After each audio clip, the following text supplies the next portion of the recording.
રાષ્ટ્રપતિ દ્રૌપદી મુર્મુએ ઓડિશા કૃષિ અને ટેકનોલોજી યુનિવર્સિટીના 40મા દીક્ષાંત સમારોહમાં વિદ્યાર્થીઓને સંબોધ્યા। ઓડિશાની મુલાકાતના ત્રીજા દિવસે રાષ્ટ્રપતિ દ્રૌપદી મુર્મુએ ભુવનેશ્વરમાં ઓડિશા કૃષિ અને ટેકનોલોજી યુનિવર્સિટીના 40મા દીક્ષાંત સમારોહમાં ભાગ લીધો।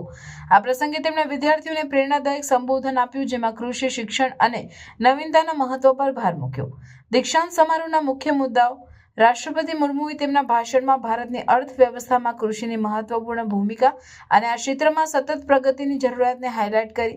તેમણે વિદ્યાર્થીઓને કૃષિ પ્રથાઓમાં સકારાત્મક ફેરફારો લાવવા માટે તેમના શિક્ષણનો ઉપયોગ કરવા પ્રોત્સાહિત કર્યા, જે દેશ માટે ટકાઉપણું અને ખાદ્ય સુરક્ષાને સુનિશ્ચિત કરે છે। રાષ્ટ્રપતિએ કૃષિમાં સંશોધન અને વિકાસના મહત્વ પર પણ ભાર મૂક્યો અને સ્નાતકોને ખેડૂતો દ્વારા સામનો કરતા પડકારો માટે નવીન ઉકેલો અપનાવવા માટે પ્રોત્સાહિત કર્યા।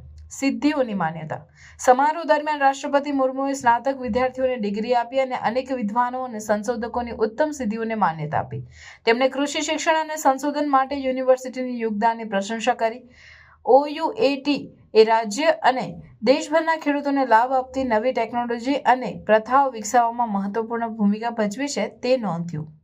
ભવિષ્યના દ્રષ્ટિકોણ અને પ્રોત્સાહન: રાષ્ટ્રપતિ મુર્મુએ કૃષિ ક્ષેત્રમાં મહત્વપૂર્ણ યોગદાન આપવા માટે નવા સ્નાતકોની ક્ષમતાઓ પર વિશ્વાસ વ્યક્ત કર્યો।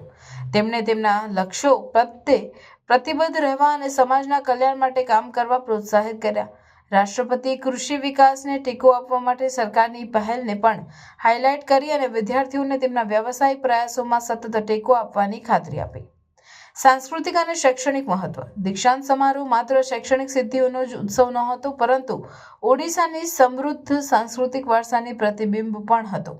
પરંપરાગત પ્રદર્શન અને સાંસ્કૃતિક કાર્યક્રમોએ આ પ્રસંગને જીવંત સ્પર્શ આપ્યો, રાજ્યની વિવિધ પરંપરાઓ અને કળાત્મક અભિવ્યક્તિઓને દર્શાવ્યું।